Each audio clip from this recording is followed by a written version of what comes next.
That was Hello, perfect everybody. timing.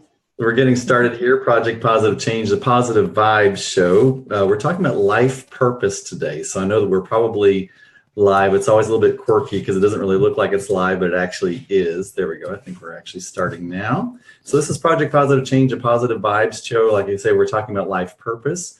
I'm Pete Cossaboon. I'm here with my friend Lori Grant and Samaya Adelin. I'm going to go ahead and stop the share of this little picture right here. There we go. Hello, everybody. How's everybody doing this morning? Good, thank you. Oh, good. Thank you. So I'll let both of these ladies kind of introduce themselves today. They're both experts in the field of mindfulness, and also really have a lot to share about what life purpose really is, which I think is really a very important subject to really talk about. It's almost like the center of the core from which you kind of expand everything that you do. So I'm just going to I like to kind of go counterclockwise a little bit. So we'll start off with Lori. Lori, you want to introduce yourself and talk about what you're going to bring today? Sure. So my name is Lori Grant, and I'm in Massachusetts, and I do a lot around life purpose profiles and working with people who struggle with boundaries. So I work with how your life purpose profile affects how you handle everything in life and how that affects your boundaries with other people and yourself. Do you want to explain what life purpose profile is? That sounds interesting to me. I will. I thought I would do that after Samaya went. Okay. So I didn't, because otherwise it'll be too long. Too long. Okay. And Samaya, how about you? Samaya Adelin, thank you so much. Yeah, so I'm Samaya. I'm based in the UK in a beautiful seaside town called Brighton. And I guess my work is called Soul Streaming Alchemy, which is a system I channeled last year.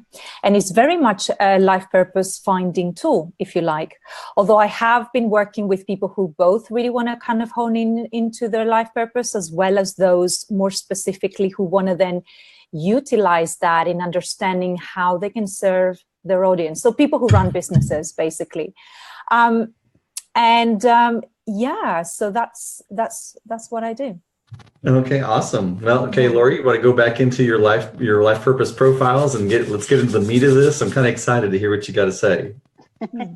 Sure. So life purpose profiles, from my perspective, I went to school and I was taught by Reese Thomas, and he's a mentor. And there's 5 profiles, and it basically gives you a great jumping off point to figure out who you really are, not what you do for work, not what what your job is on any level. That's not how I view life purpose at all. So I don't know, my life purpose is to serve people, right? I'm a team player. That's my profile. So there's 5 different profiles. There's a charismatic leader, a knowledgeable achiever, a team player, a creative idealist, and an emotional intelligence specialist. And each one of those profiles brings a different way of doing what you do. So as a team player, some people are just like very family oriented, and they focus all their energy on supporting their families. So for me, I tend to focus my serving on people with depression, anxiety, and how to handle your boundaries around things like that, right? Because people with depression and anxiety usually struggle with their boundaries a lot more than the average person. I also work with people who can't say no.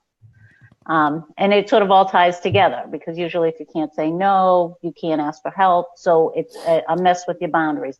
So everybody's stuff is a little different.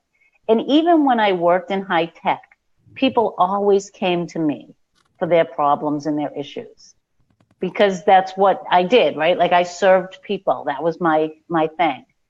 So that's how my team player shows up, and it shows up different for every person. But so it doesn't have to be a job that you do. It just so happens that's what I ended up doing. Even when I worked at Weight Watchers, I was a leader for Weight Watchers and served people, right? Like I never wanted to run the big groups. I did, but I was really content running small groups of like 15 so that I could help people more one-on-one. Then some team players do huge groups, right? Because that's how they they serve. So everybody does it a little different, but each profile will do their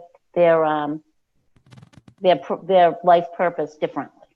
So it sounds like it's kind of important to find out what your profile is, and so that you can become congruent with that, like in Right. what you do and how you express yourself. Is that true? Yes, because for a long time I didn't live in my team player. I lived as a charismatic leader, which is my secondary profile, and that sort of took away my serving capability, and I did everything from a very different energy.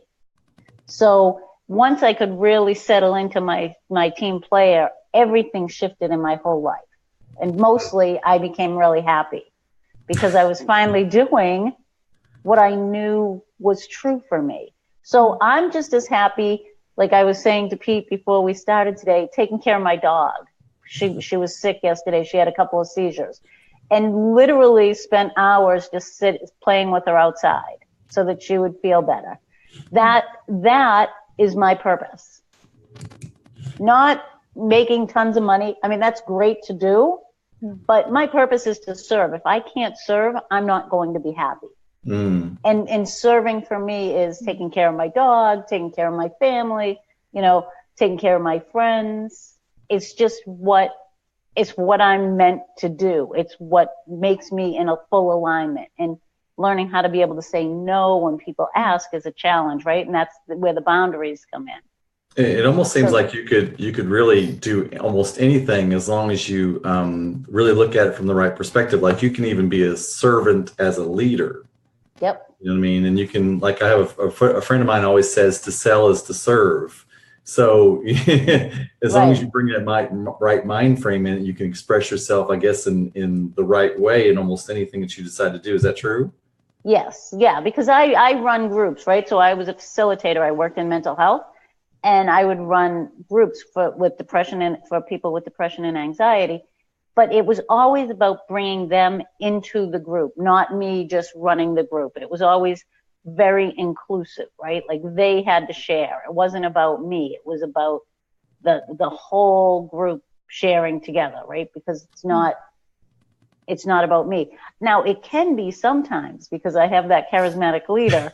So it definitely can be. And I don't think I would be as effective running the groups if I didn't have that charismatic leader part of me, because I can pull them in to get them to share. Yeah. But then I do it from a space of my team player, which really opens them up, because the team player, everything is from the heart. Nice. The charismatic leader is not. And it doesn't make it bad. Just the charismatic leader, that when they do it from their heart, you can tell, but it's a different energy completely. Interesting. And I do want to say we are live on Facebook right now. Sam Livermore has joined us, and Linda Simmons says hi all. So we want to say hi to everybody that's joined us live. Samaya, so kind of what you were talking about before, it sounds almost like you really are integrating life purpose with business. Is that true? I've chosen to do so, and I absolutely agree with what Laurie has talked about, and I think she's touching on something really important here, which is that life purpose is not about your vocation. Life purpose is not necessarily just about that, but I think we feel the pressure of society to show up in a very particular way through our work to obviously earn money. We need to sustain ourselves. We need to, I'm a single mom to a boy. So obviously, to me, it's absolutely makes sense for that to be the next step, that I channel my life purpose into my work and I create that bridge. But I think it's really important to come back to what Laurie's saying, in that it doesn't have to be that. And for so many people, there's the opportunity to experience and live out your life purpose fully through your life, when in your personal lives, in the way you connect with community, in the way you connect with your social circles, with your friends, with your family, and how you show up there. And it's important to fulfill that in order to be happy. And fulfilling that does not need to necessarily happen in the realm of work. I do feel that for me was the next step was linking that with my vocational life. It's something that was part of my own experience. And it's interesting hearing Laurie talk a bit about her background, I used to work in mental health in psychiatric services, and I used to really run workshops for people and groups and things like that. And I love the facilitation role. I absolutely love it. And I guess, you know, my life path, when I look at me in my vocational life, it's been a really strong thing for me in my quest, if you like. How can I fulfill myself vocationally?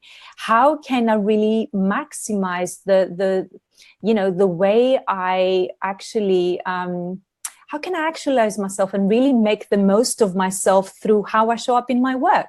So that became like a real prominent question. And I guess this kind of quest led me to, you know, to kind of training as a coach, but then really finding the very particular way that I was wanting to serve at this point in my life. And this is what led me to the creation of this modality I help others with. And what I really like about it, that for me, was that, you know, we're talking about life purpose and we're talking about the questions we need to be asking. But when I was thinking before tuning in for this interview today, really for me was going back to the very basics of connecting with our intuition, and how life purpose to me is very much about us really knowing how, you know, we don't need to look outside for our answers, which is what we tend to do. We just need to go within. It's so easy at a time when there's so many coaches and experts and things like that, including ourselves, to just kind of like want to throw money to the situation for people to give us answers. For me, life purpose is an experience and it's a journey. It's not about the answer. It's not about knowing this. It's about the journey we take to live out an experience. And it very much links to our own sense of intuition in that journey, to exploring it, to finding it, to living it out and experiencing it in the world. So for me, it was always kind of coming back to the fact that I do feel that one of the fundamental reasons people are, you know, struggling with this is because we are so disconnected on a very fundamental level. I don't know what Laurie thinks about this. I don't know what you, Pete, think about this. But I would love people kind of getting back into that process and getting curious about reconnecting with our inner self a little bit more when it comes to finding those answers. Yeah, I absolutely agree. I mean, I almost see like a life purpose as sort of like a mission statement for your life, because I think that we're sort of like trained as, you know, when we're children, we're trained almost to like put our life in like boxes, and all these boxes are about us pleasing other people, like teacher or mom and dad or society or whatever it is. And it becomes very incongruent. You know what I mean? We like show up in each one of these tribes, I want to say, we show up differently. And I think life purpose is about deciding who we are and then starting to show up in every single one of these portions of our life the same way. Because if we have like this particular mission or purpose or goal or however you want to target or whatever you want to call it, in all aspects of our life we're like really working towards, then we're going to be much more effective than if we're going off in this direction one day and that direction the next and this direction in the next moment, you know what I mean, just like all over the place. But that can be very hard, I think, for people to show up different in a tribe that they've always shown up in one particular way, and now they're like making the conscious decision of, no, I'm going to start showing up like this, you know, because people have like this egoic structure of who you are by how you act, and when you act different, that throws their ego off, you know what I mean? And so then they get pissed off at you, and then you start questioning, am I really doing the right thing? And I'm making this person mad by showing, you know what I mean? So because you're not affirming anymore the sense of understanding they had about you, or the kind of reality they constructed about who you are.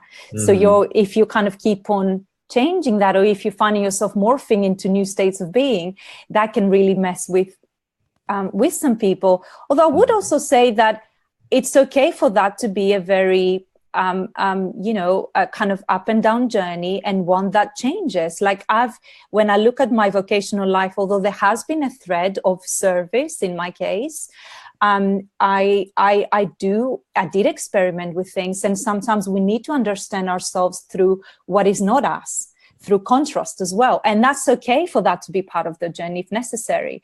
And when I look back into my vocational life and into my personal life as well, because like Laurie said, you know, it's not, your life purpose shows up in every aspect of your experience. It's not just about work, how you interact, what kind of the different dynamics, what they bring out of you. And I feel that there's always been, every single thing that I've gone through, I can see how that's led me to being where I'm at. Even jobs that didn't fully make sense, some of the jobs that actually helped me develop my attention to detail, or the fact that I really want to kind of, I'm really super organized, even if the actual nature of the work was not work that I really enjoyed. So it's okay to change. It's okay to morph. Just as we grow, we'll find that, you know, our mission or our purpose or whatever we get into changes, because it's a natural progression as we change. And it's okay to allow to let go of what's no longer feeling us. But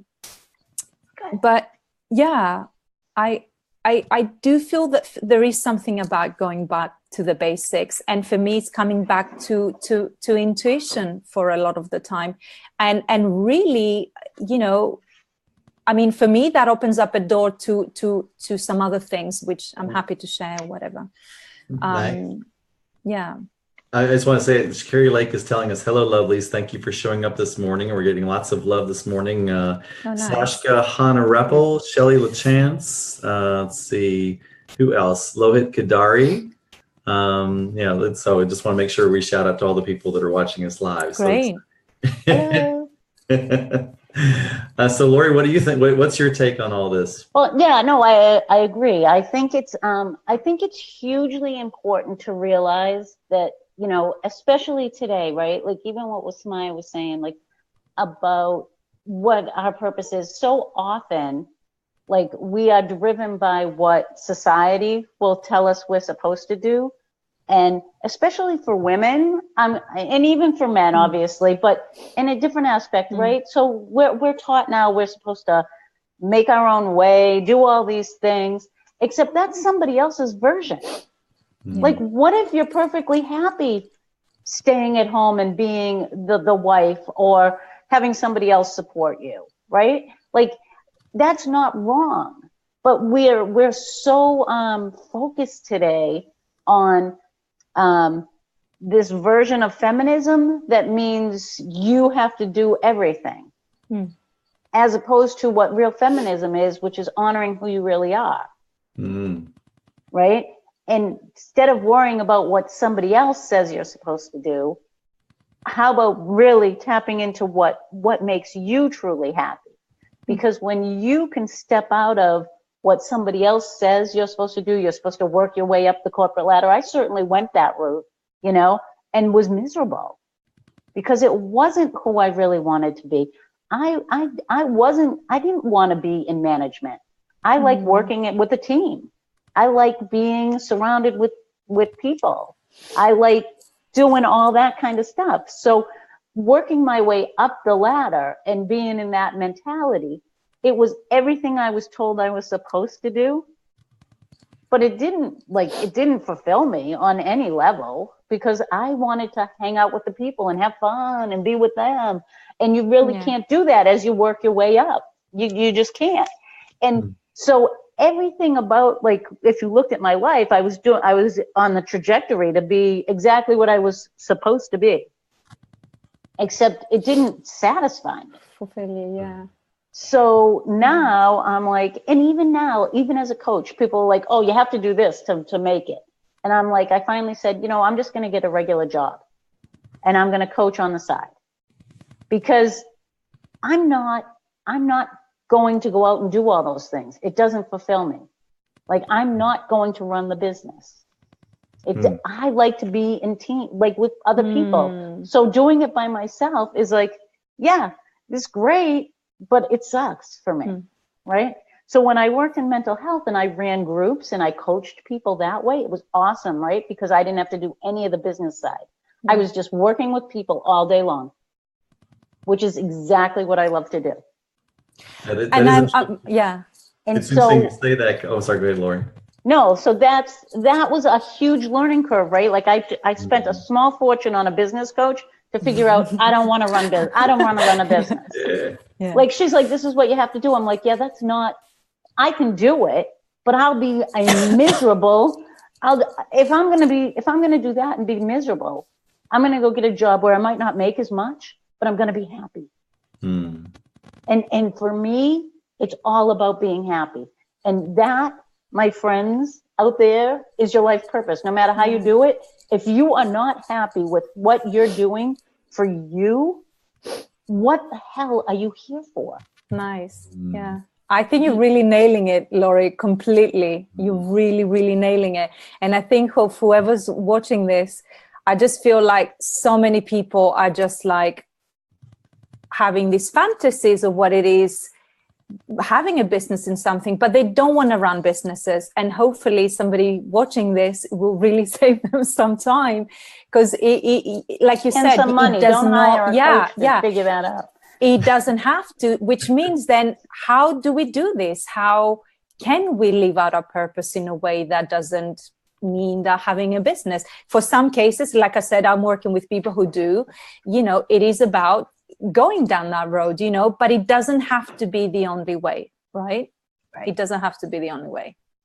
Right. And I think that's why I'm just going to put a little plug in. Why I think places like Project Positive Change are so cool, because you'll be right there in the mind frame of the people just like us, and you can collaborate. I do think we are sort of taught, as we get into the mindful group, I guess you'd say that, you're supposed to be this and this and this and this. And it's just like there's more cogs. It's like the same frame as like regular society, only it's like this mindful frame of, okay, now you got to be this, this, this, and this person, like Laurie was saying. Like, but I'm not that person, Why are you now asking me again to fulfill all these criteria that you've laid out before me, when this is really about me and my life purpose and what I want to do. So I think that's just phenomenal. Yeah. And really important for men, right? Because for men who are, say, a team player or the creative idealist or the emotional intelligence specialist, that really means they don't fit into the role model of the male. That masculine energy. They tend to be much softer, much more gentle, much more open, much more feeling. Not more feeling, but willing to share their feelings. The charismatic leader and the knowledgeable achiever are very feeling people. They just block it. They don't share it with many people. So they fit into the model of the male, role model in the U.S. society anyway. But so if they're not one of those profiles, they most often spend their whole lives pretending. And they're really unhappy. And when they can really step into their own space, they figure it out. Like you guys know Sean Patrick, right? I did the profile work with him, and he found out he's a creative idealist. And so it shifted how he runs his business. So he still runs his business, but he finally figured out, oh my God, that's why I bounce from one thing to another. I can't stay focused. I can't, he bounces all over because the ideas come to him so quickly, and he can't necessarily make them, keep them going, because he doesn't have the energy to see it one idea all the way through. So it's great, because then you learn, oh, I have to bring in somebody who can help me do this. So different aspects.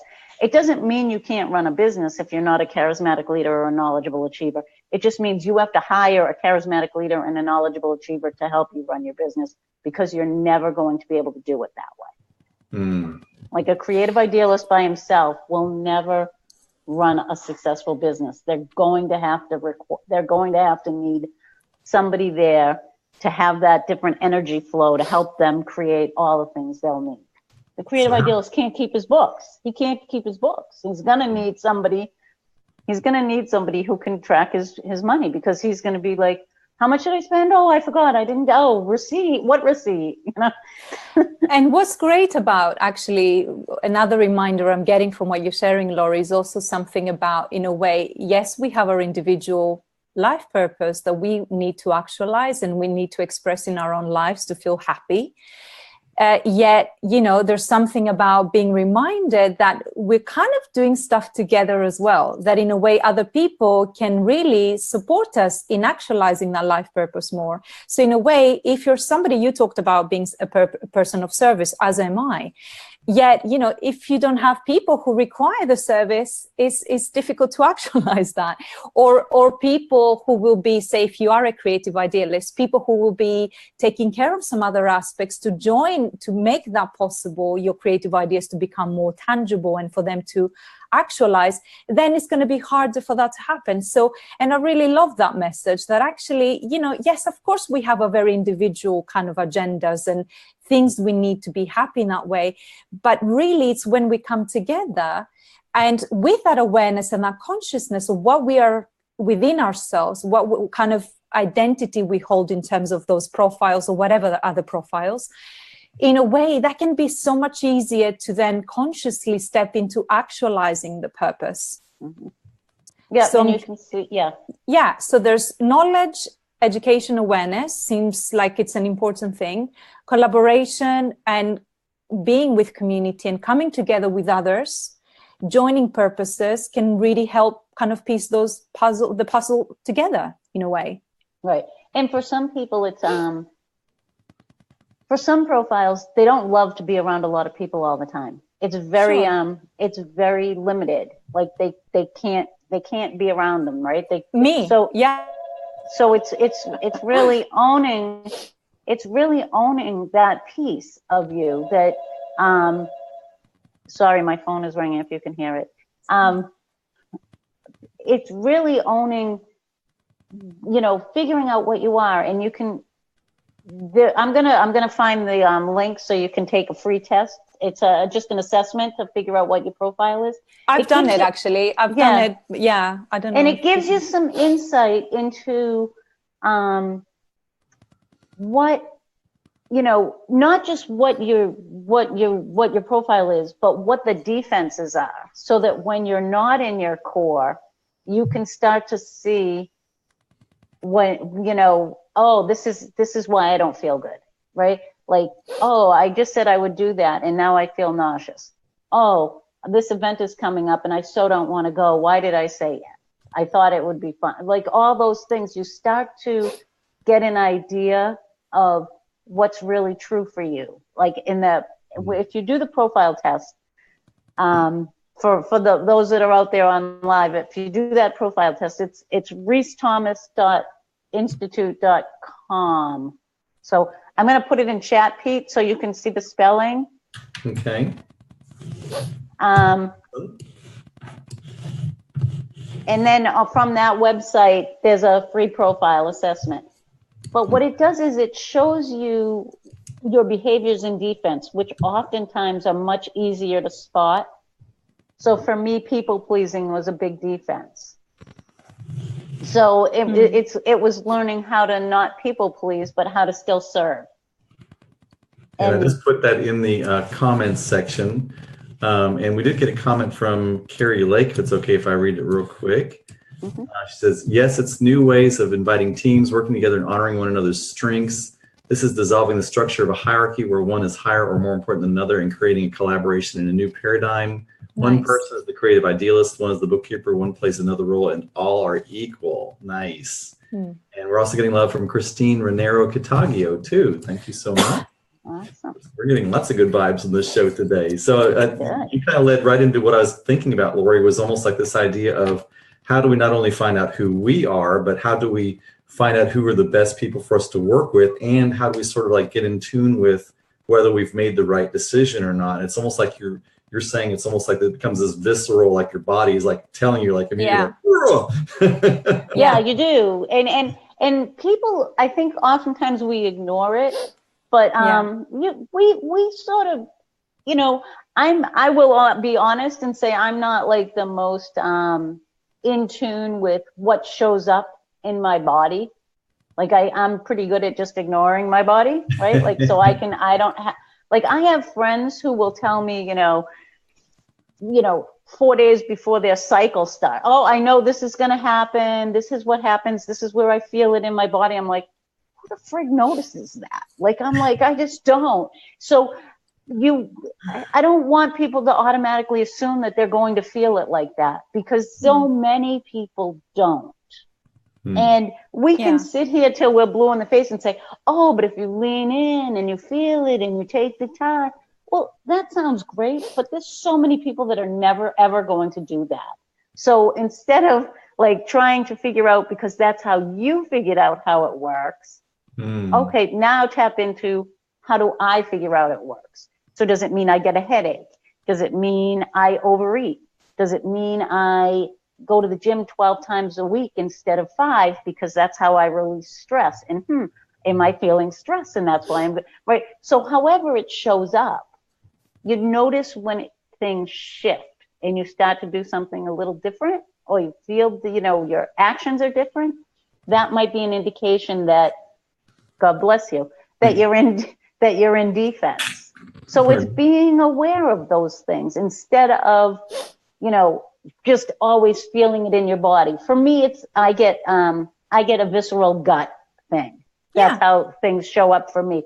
But that is, like, I talk to other people and they're like, no. And people who struggle with anxiety, oftentimes they think it's mental illness, but their out of alignment stuff shows up in huge anxiety or huge depression.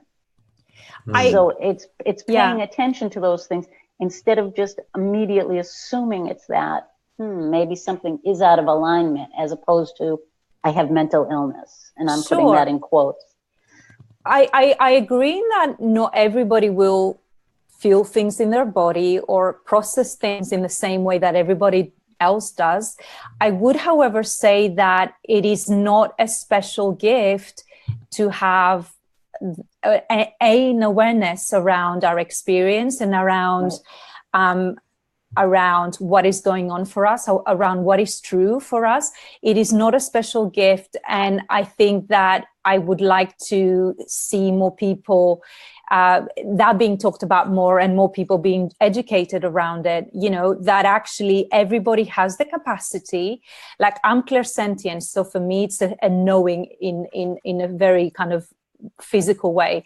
However, I have friends who can just either hear things or just get an intuition that's just, they don't know where it came from.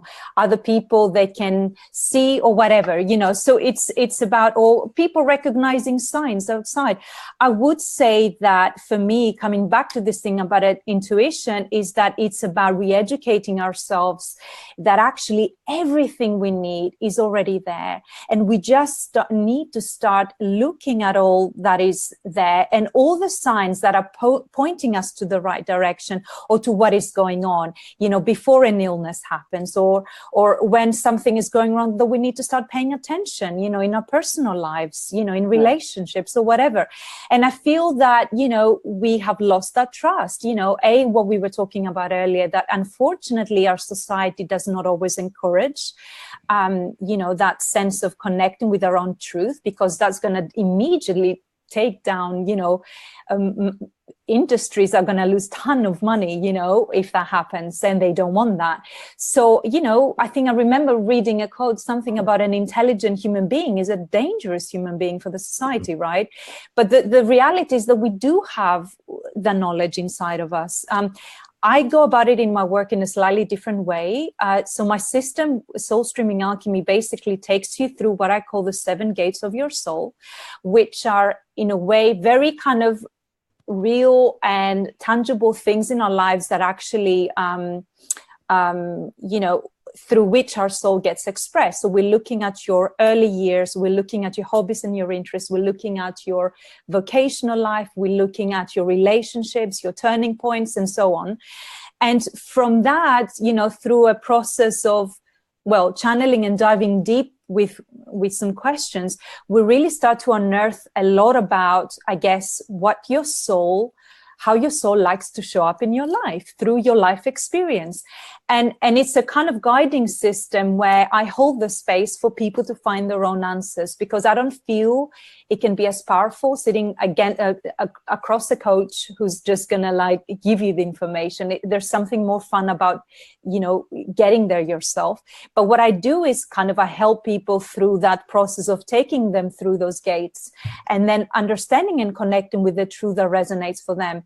And like Lori was talking about her profiling system, we recognize some of the shadow and sabotages that have been holding people back, but we also recognize some of the lighter aspects, or the more higher self qualities that I kind of really want you to kind of step into this work, your purpose, to really actualize yourself, and stuff that perhaps we hide away from quite a lot.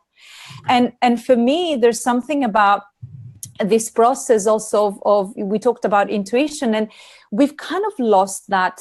You know, it's about learning to trust ourselves again. It's learning to listen to and look at what our lives have shown us so far, how we've experienced ourselves in our lives, and then making choices from what we find there. You know, so it's not about what's the trendiest thing to do, what each coach is doing out there, what's popular to show up as what kind of coach. It's about really aligning with our soul and with the kind of you know, the messages that we have been getting through our life. And for me, when we start kind of like joining the dots, we start to get a bit of a clearer view as to how we need to be heading forward, and then looking at, okay, what steps do we need to create? How do we need to be moving forward? And it comes also, there is that element also, it's great knowing your life purpose, but then what, you know, we need to kind of get connected with a sense of mission. And Lori said, you know, she doesn't feel her mission is to live her life purpose through her you know, through having a business in that way. You know, she wants to do it in a different way. So it's about really understanding where your mission lies, and then you kind of, so that you can back it up with the energy to fulfill it. Because knowing something on a mental level, it's not really enough to kind of get you somewhere. It needs to connect with the right energy, then the right motivations, the right why, and a sense that you're aware of what constitutes your own mission. It doesn't have to be big at all. It can be something much smaller, but it has to be personable. You know, for me, what I love about business creation is that before I even knew that I wanted to run a business, I very thoroughly believe that, you know, for me, my life is an art project. You know, my life is an art project, which I'm very curious about. And I don't feel that I'm, you know, and I'm not saying even I'm an artist, but I'm really curious to kind of start playing and experimenting with the paints and the music and with the sounds or whatever, and start making sense of it. So it's a bit of a project that I'm intrigued about. And I guess that's a similar thing that the whole element of business has for me. So like you talked about happiness, what makes you happy? 100% agree on that.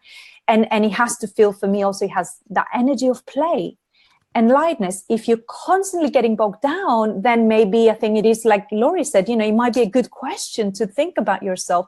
Do I really want to be doing this? You know, so if we can rediscover that sense of play and joy in it, and also that we can connect with our intuition, and that we want to be guided by it, and start placing some trust in it, then I think it's not going to be as fun of a journey. And I think that maybe we don't want to be looking at connecting with our life purpose yet, you know. We have to prepare the space and the ground for it. And we have to get curious and active in that process.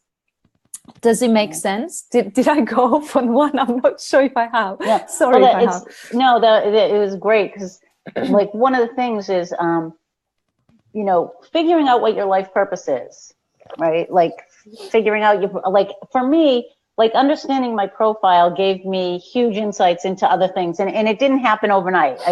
Firstly, I was in 3 years in school doing it, and working with people constantly. And then it continues every day, right? Everything always shifts. But doing this, a lot of people don't want to.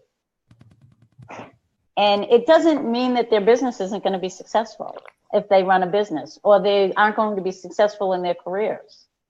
There's tons of people that go through their entire lives not knowing any of it, and they don't care. They don't want to.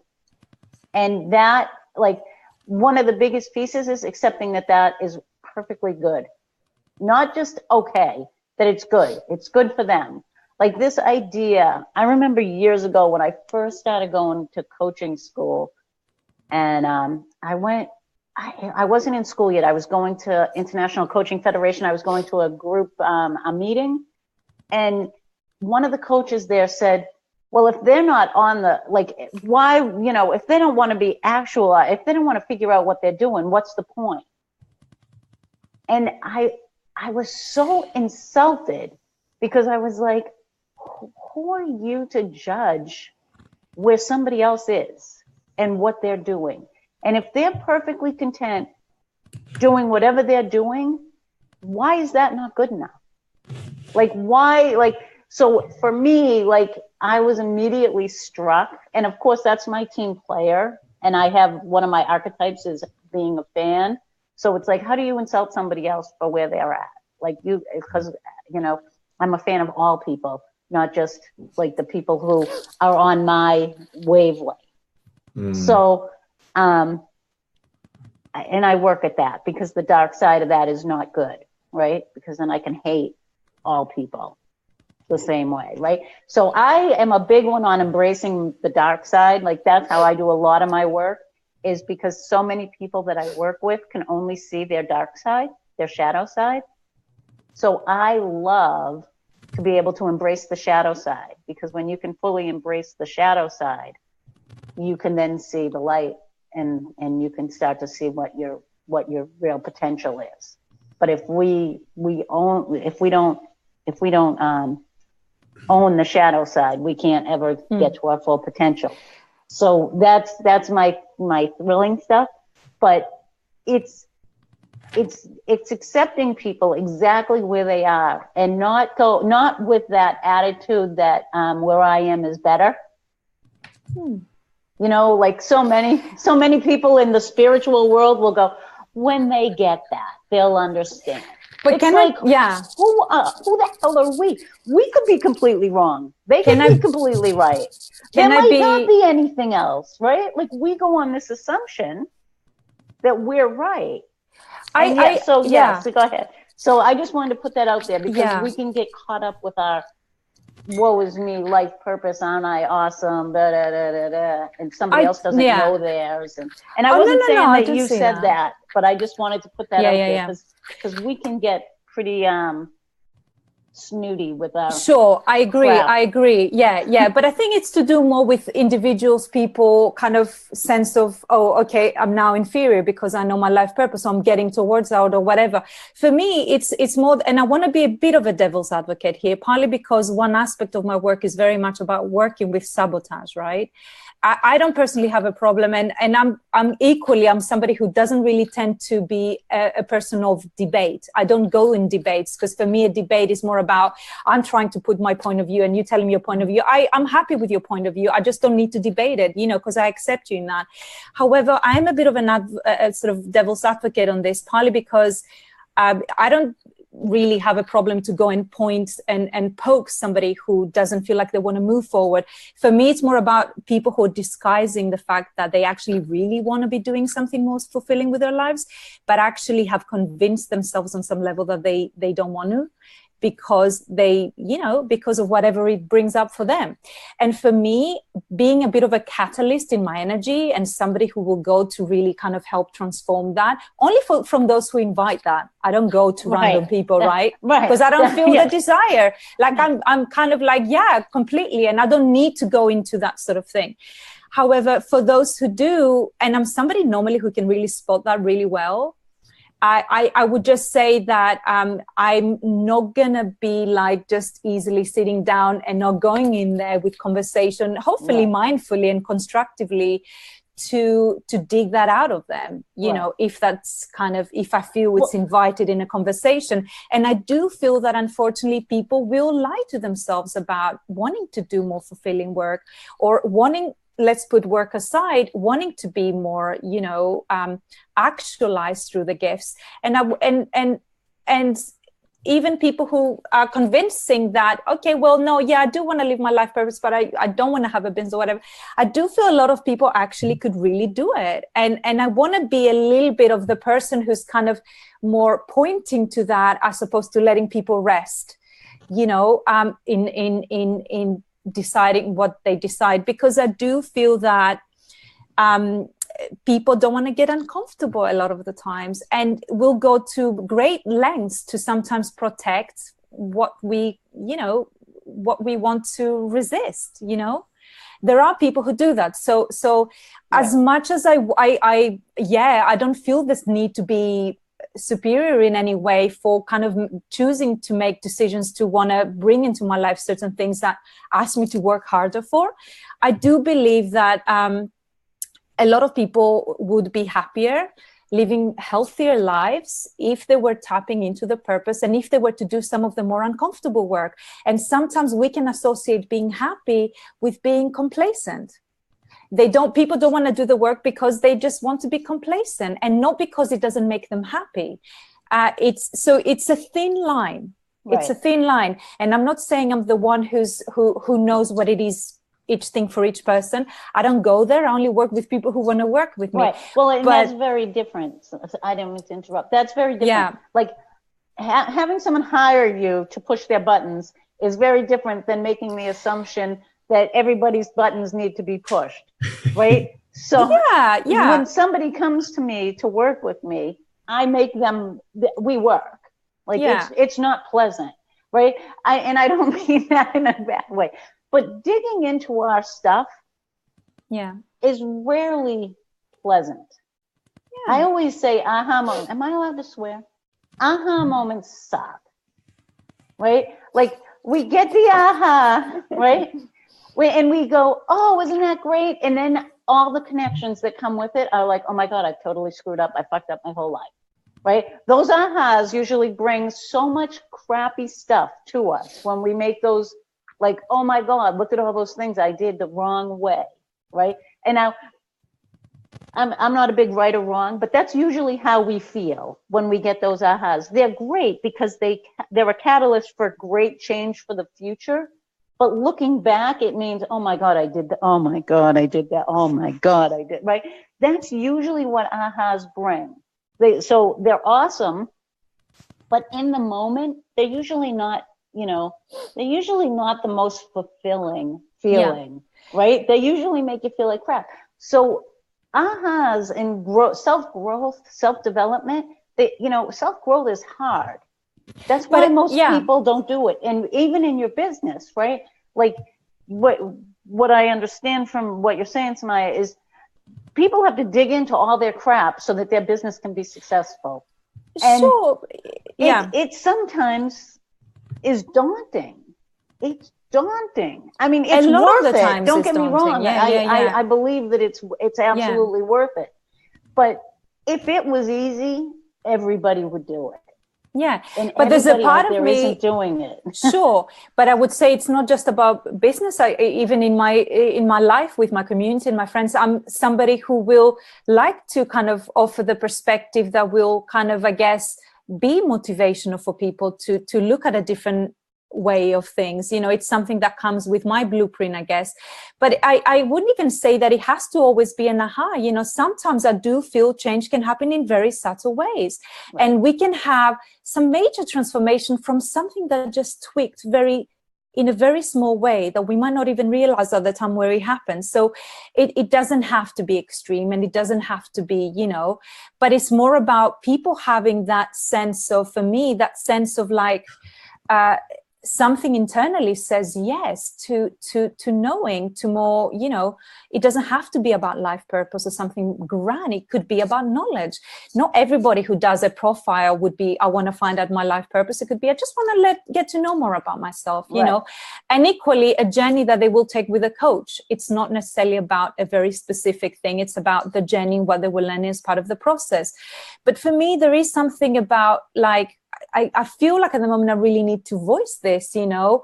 There's something about not, because, you know, we could just have a very easy conversation here, talk about why should we challenge people, why, and for me, doing a podcast on life purpose, I want to kind of get people to be a little bit more on fire about this, about their life purpose, about actualizing it, and about getting into that process and the journey of understanding and go deeper and closer to it, because I do feel that it does make for a more fulfilling life, and I don't think that it will all be an easy process. So I guess being aware that this will coming to an end soon, I do feel that I want to share that as part of the message, that it's really bloody worth the journey. And I don't think that necessarily the destination will always be what we think it will be.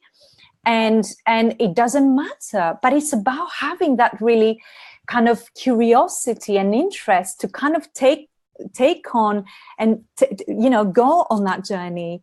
And just see what we find as part of the process is so exciting to me, because I feel the kind of aspect, it's you know, two sides of the same coin, you know, the sort of sense of excitement and fear.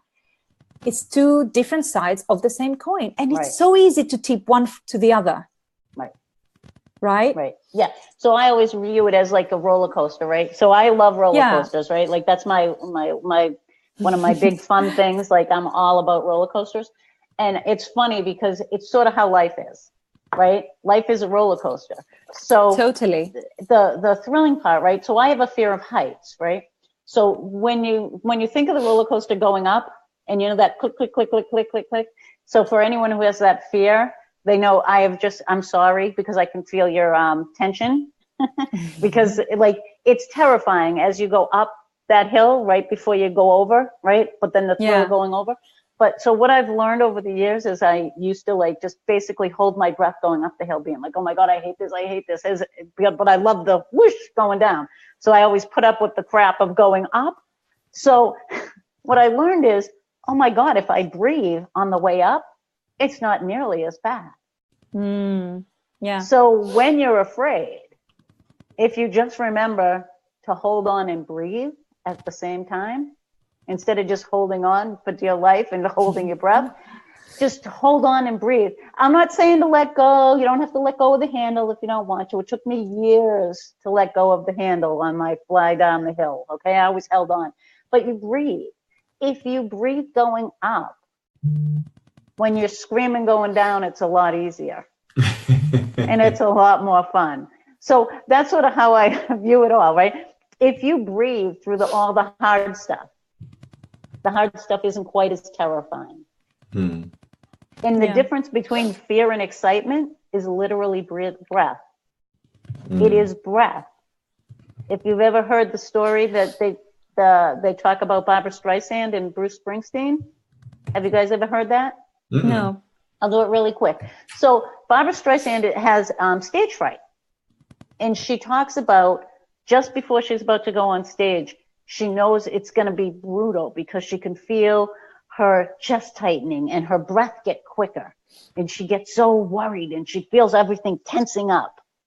And so she knows like she's about to have a panic attack right before she goes on stage.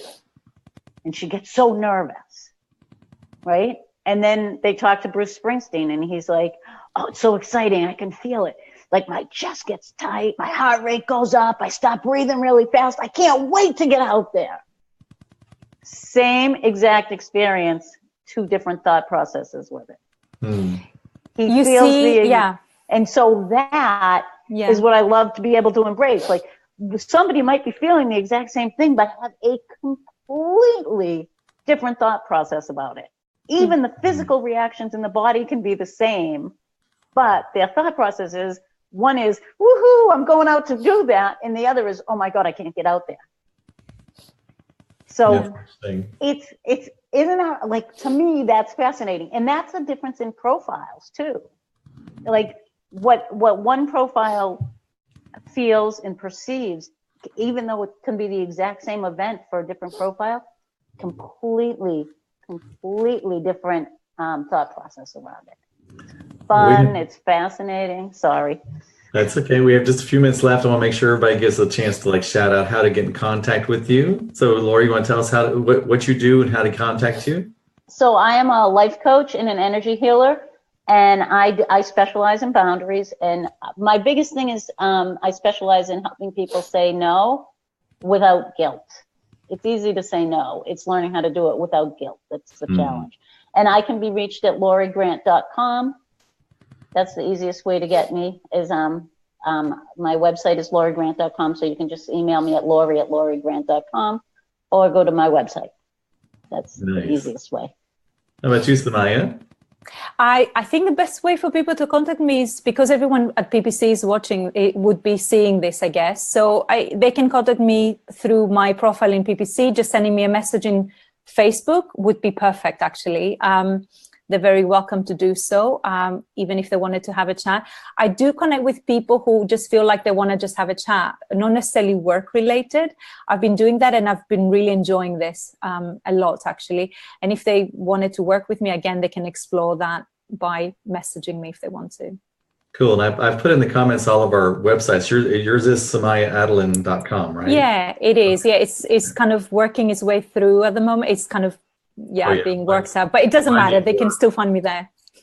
My name's still there. And the other thing is, I just want to say, I'm sorry, if you guys take the Reese Thomas, if you go to the ReeseThomasInstitute.com site and do the free profile, let me know what it is. If you have any questions, I'm happy to answer them. Same, no cost. That's just I love this stuff. It's so much fun, and anything that gives you some insight makes me a happy person. Nice. And I did put that in the comments. I put the link that you gave us, Lori. Thank you. I can be found at PeteCossaboon.com. I'm a angelic intuitive medium. So I really work on authenticity and really bringing in health and wealth and happiness into your life. And I've got some new programs would love for people to take a look at. And also would love people to join my mailing list. And if you have any other questions, I just hope you all can see the actual power of Project Positive Change. That's what this show is really about, is for us to really go out there to the worldwide audience and show who we are and what we can really do. And it's just, it's so dynamic to be in a group of people that are really just trying to bring positive change to the world. So please go to Project Positive Change here on Facebook and give them a message if you're interested in joining us. This has been the Positive Vibes Show with Lori Grant, Samaya Adelin, myself, Pete Cossaboon, talking about life purpose. I hope you've gotten so much out of it. Please contact any of us if you have any other questions, and we will talk to you all soon. Thank you. Bye. Bye. Thanks, Pete.